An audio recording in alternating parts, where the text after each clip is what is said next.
Imagine planning the most important day of your life, only to have your future mother-in-law hijack it with the most bizarre demand. She insisted that I let a complete stranger's baby, someone I had never even met, be my flower girl. I said no. She accused me of being racist and turned my fiancé's entire family against me. I never thought my wedding would turn into this nightmare. Ever since I was a little girl, I dreamed of what my wedding would look like. Not an extravagant fairy tale, but something intimate, meaningful, and filled with people who truly mattered. To me, when my fiancés proposed, it felt like that dream was finally taking shape. Together, we spent countless evenings at the kitchen table, planning the ceremony, deciding on flowers, music, and the little details that would make the day uniquely ours. I wasn't aiming for perfection. I just wanted authenticity, a wedding that reflected the bond we had built. From the start, though, I knew there was one wild card in the mix: my future mother-in-law. She wasn't cruel, but she had a reputation for being controlling. Every family gathering was somehow orchestrated by her, from the menu to the seating arrangements. I had learned early on that she thrived when she could dictate how things should be. Still, I assumed she would respect that this wedding was about us, not her. At least that's what I hoped. In those early days of planning, her comments seemed harmless enough. She'd suggest certain colors she liked, or mention how tradition should be honored with specific rituals. I nodded politely, even when I disagreed, because I wanted to keep the peace. But deep inside, I worried about how far she might go. I didn't want to be the kind of bride who fought with her in-laws over petty details. Yet I also didn't want to give up the vision my fiancé and I shared at that point. I thought her involvement would be limited to unsolicited advice and the occasional pushy suggestion. I had no idea that soon she would make a demand so outrageous that it would threaten to overshadow everything I had worked so hard to plan. The first real crack in the fairy tale appeared one quiet afternoon. My phone rang, and it was my future mother-in-law. First, I assumed she just wanted to chat about some minor detail of the wedding, but her voice carried that sharp, serious tone she reserved for things she considered important. She told me she had a special request, something she said would make the wedding even more memorable.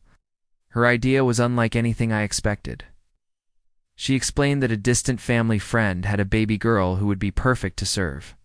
As my flower girl, I froze. This wasn't a cousin, a godchild, or even someone I had met before. This was a complete stranger's child, someone who had no connection to me or my fiancée.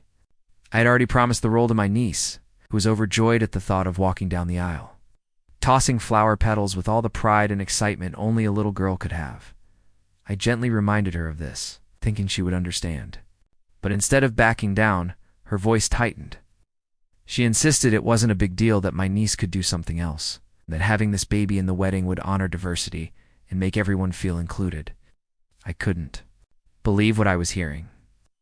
How did my personal wedding suddenly become a stage for her to showcase inclusivity with someone else's child? When I calmly said no, the shift in her tone was immediate. What started as a suggestion turned into guilt-tripping. She said I was being selfish, ungrateful, and even accused me of being narrow-minded. That was the moment I realized this wasn't just a passing idea. It was the beginning of a battle I never wanted to fight. I thought saying no once would settle the matter. But instead, it lit a fuse I didn't see coming. Within days, my future mother-in-law began escalating things in ways I could never have predicted. The first signs were subtle: more phone calls, more messages, each one circling back to the same demand: let the stranger's baby be the flower girl. When I didn't budge, she turned her attention to my fiancé. Suddenly, he was being pulled into long, uncomfortable conversations with her, where she reminded him of family obligations and pressured him to convince me to change my mind. Then came the whispers. Relatives I barely spoke to started reaching out, asking why I was excluding the child.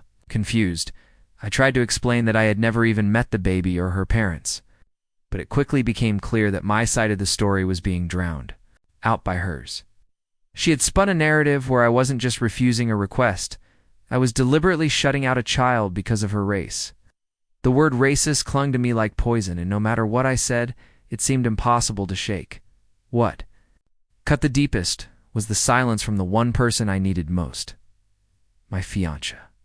He didn't defend me. He didn't correct the lies. Instead, he sat back, uncomfortable, as though avoiding confrontation mattered more than protecting me. Each time I checked my phone, there were new texts or veiled accusations waiting each, one twisting the knife a little deeper. It was no longer about a flower girl. It was about my character, my integrity, and whether I was strong enough to stand against an entire family determined to paint me as the villain. The breaking point came during what was supposed to be a calm family dinner. My future mother-in-law had arranged it, of course, under the guise of a casual get-together. But as soon as we arrived, I could feel the atmosphere shift. I had already gathered everyone in a way that made me feel trapped. The moment I sat down, she began speaking not to me directly, but loud enough for everyone to hear about how an innocent baby had been cruelly excluded from our wedding.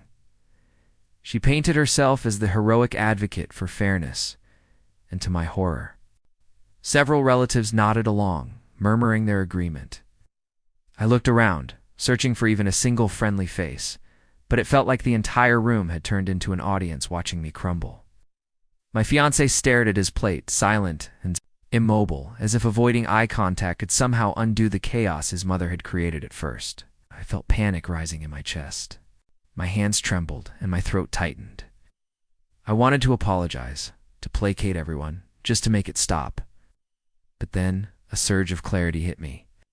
This was my wedding, my day, and I had the right to make decisions that mattered to me. I took a deep breath, my voice steady but firm, and spoke up. I told the room that this was my choice, that my niece would be the flower girl, and that no one had the right to override it. The silence that followed was deafening. Eyes widened, whispers halted, and even my mother-in-law faltered. For the first time, I felt a sense of control returning, not because I had won everyone over, but because I had finally stood up for myself. That night marked the moment everything changed. No longer was this just a request or a disagreement. It had become a battle for respect, dignity, the ability to define my own life. The night after the dinner, everything exploded. Messages and calls flooded our phones from every corner of the family. Some were direct, accusing me of being cruel or selfish. Others were subtler, filled with hurtful insinuations and disappointment. My fiancé's mother had turned our wedding into a battleground, and suddenly, I was fighting not just for a role in the ceremony, but for my reputation and my sense of self. The sheer volume of pressure was overwhelming. It seemed like everyone had an opinion, and all of them were against me.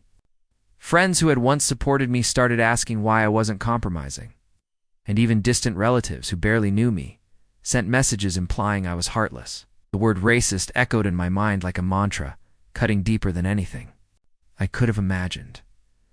I lay awake at night, scrolling through endless texts, feeling the weight of their judgment pressing down on me. I questioned myself constantly. Had I been too rigid? Was I being unfair? But then I remembered the reason I had said no in the first place. I didn't know the child, and more importantly, this was my wedding, my family's tradition, my niece's. Joy, the climax hit when my fiancé finally tried to mediate, caught between his mother and me. He was torn, and I realized that even he couldn't control the storm she had started. It was raw, relentless, and exhausting. I finally understood that this wasn't just a wedding dispute, it was a test of boundaries, strength, and courage. If I backed down now, I would lose more than a flower girl. I would lose my voice, and perhaps the respect I deserved from the family I was trying to join. The day of the wedding finally arrived, and with it, a mix of relief and lingering tension. My niece, full of excitement, walked down the aisle scattering petals exactly as I'd imagined. It was a moment of joy, yet I couldn't fully immerse myself in it.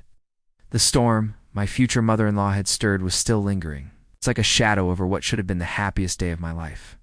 She showed up, of course, but her presence was cold and distant. There were no smiles, no congratulatory words, just a silent disapproval that seemed to hang over the ceremony. My fiancé, though supportive in subtle ways, had not fully defended me when it mattered most, and that left a lingering ache.